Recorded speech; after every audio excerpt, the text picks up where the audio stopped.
Hello, this is Scorch Artist here. You may notice I sound less like Darth Vader. That's because I have a new mic. I got a blue snowball the other day with some birthday money. So thankfully, we give people money for their birthday. I'm very grateful for that. And this video is going to be about basically something that I've discovered that's helped me a bit. In college, we have this class called SLS, and it helps us learn how to basically do better in college. And one of the things that I've discovered was your learning styles. So basically, people have they're called submodalities. It's an NLP thing, neuro-linguistic programming, and what it is everybody has a preference of going through information in their minds. So basically, if you are people may have a preference for visual information.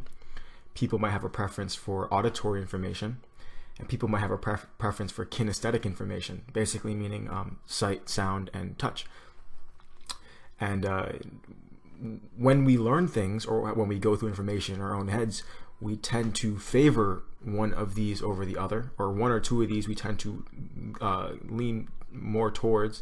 It's kind of like having your right and left hand. We have all of them. We have both right and left hands, but we tend to use one more than the other just because we've been using it for longer. And what happens is when you learn things, or when you recall information, you tend to use a particular modality. So a visual person, when they're learning information, the best way for them to understand it, or for it to basically resonate deepest with them, is visually. So they would have to have a chart or a picture or something that creates images in their head, or something of that nature, because the way the thing they have trained the most, the ability that they have the most developed, is their visual information. So, or is their ability to recall visual information. So you can see how this can kind of work in terms of, or how this can help in terms of learning things. This video is basically about how you can basically use your modality, or your primary function, to learn things a lot better.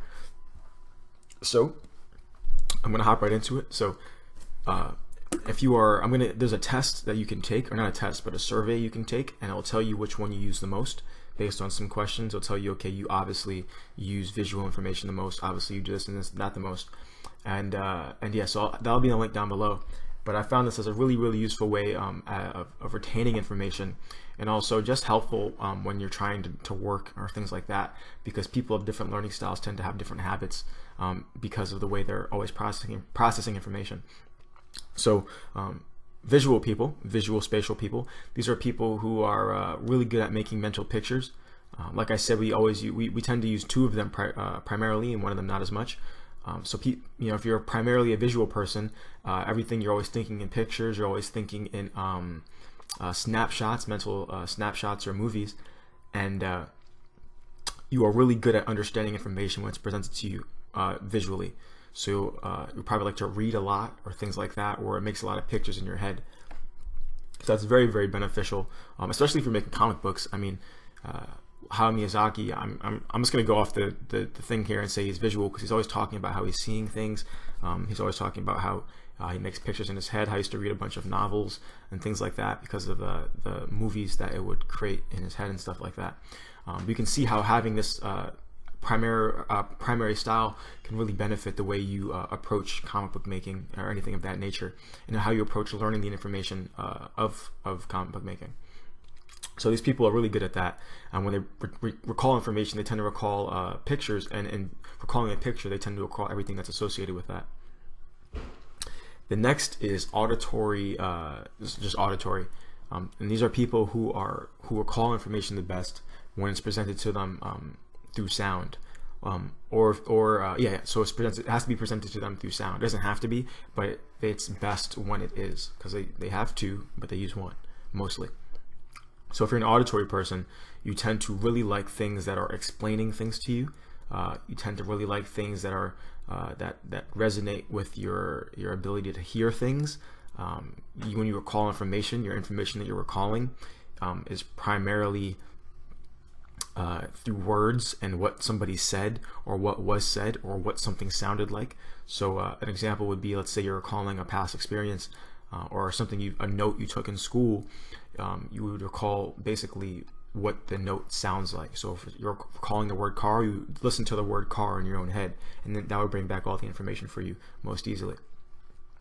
So if you're learning comic book stuff or you're studying for comic books, a good thing to do would be to cater your study style to how you learn. So if you're an auditory person, don't just look at pictures, because it wouldn't work for you. But it would work for you, but it would not be as optimal. I mean, you could learn that way, but you would learn quicker and more easily another way, because it's your preference. It's going with the grain, not against the grain. So if you're an auditory person, you tend to like to hear things. Maybe you're learning information. You watch videos where people are explaining things, explaining their process, so that when you are down to work and you're trying to remember what exactly you want to do or how to do it, you can just hear it. Okay, you do it like this. That's what he said, and he or she said, or whatever. So yeah. And the last one is bodily kinesthetic, or kinesthetic, really. There's tactile, but I feel like these two are very much similar. So kinesthetic is when people who learn things best when it's presented through actual experience. So they have to actually do it themselves, meaning that they have to touch it, they have to be in the actual situation for them to learn the most doing it.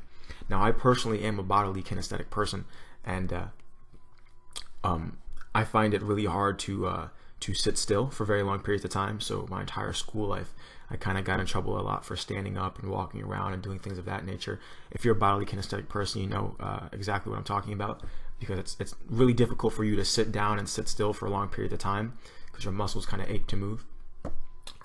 When information is presented to you, you tend to enjoy, you reference how something felt. So not felt as an emotion, but felt as in the actual feeling of the situation. So maybe somebody's presenting to you long, drawn out information, and it's kind of boring, right? I mean, I guess it's kind of emotions, but it's not like, emotions.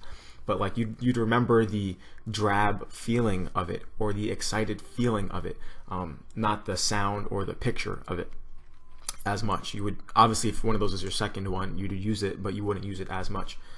And these people tend to be very good with manipulating things with their hands and with their bodies. So there's lots of sports people are like this. Lots of sculptors are like this, because they're really good at physical styles of doing things. So if you're a bodily kinesthetic person, one of the best ways for you to learn things is to actually sit down and do them. Do exercises. Like maybe there's exercises in a book, and it's like, okay, practice doing this and this and this to learn it. It'd be best for you to actually sit down and practice all those exercises, because the feeling of having gone through the situation will resonate most deeply with your memory. It'll be a lot more easy for you to recall a situation or learn something when you actually go through and do it yourself. So I myself am a primarily kinesthetic person, but also my second most developed modality is visual. So when I remember situations, I tend to remember, I see a lot of pictures, but I tend to focus more on the feelings. So it's a lot of feelings coupled with pictures, as opposed to being a visual kinesthetic person, where it's a lot of pictures coupled with feelings, or with auditory, a lot of sounds coupled with pictures, or sounds coupled with feelings. So that's basically how that works. That's a quick rundown of the whole situation. Remember, you have all three. We use all three. It's just natural, but we tend to favor two of them, one of them the most, one of them a lot, and one of them not as much at all. If we use it, but we barely ever use it. So yes, and one more thing I'd like to say is that I have a playlist on my channel. It is for, I'd say, visual people. I watch it a lot. I don't really watch it a lot, but I know it's there, and I do watch it when I'm looking for some way to see what manga artists are doing. But it's a playlist of manga artists drawing things, primarily just manga artists drawing. Lots of Japanese videos that don't have English titles, so they're kind of hard to find unless you really stumble upon them. But that playlist is there for all you visual people and you kinesthetic people. Sorry, lots of auditory people. There's not much talking at all. It's just a lot of Japanese music and people drawing. So if you're visual or you're kinesthetic, it's really cool because you can see what people are doing, and you can also imagine yourself being that. You can get the feeling. I tend to get a lot of feelings from watching other people do things. So yeah, that's really it. This is Scorch Artist. Comment, rate, and subscribe. Tell me what you think about this. This is something that I personally use. Again, it's not something that's like it's just something I personally use, so I find it very beneficial to share that with others. It's helped me a lot. And yeah, try it out. At least I think it's good to just experiment.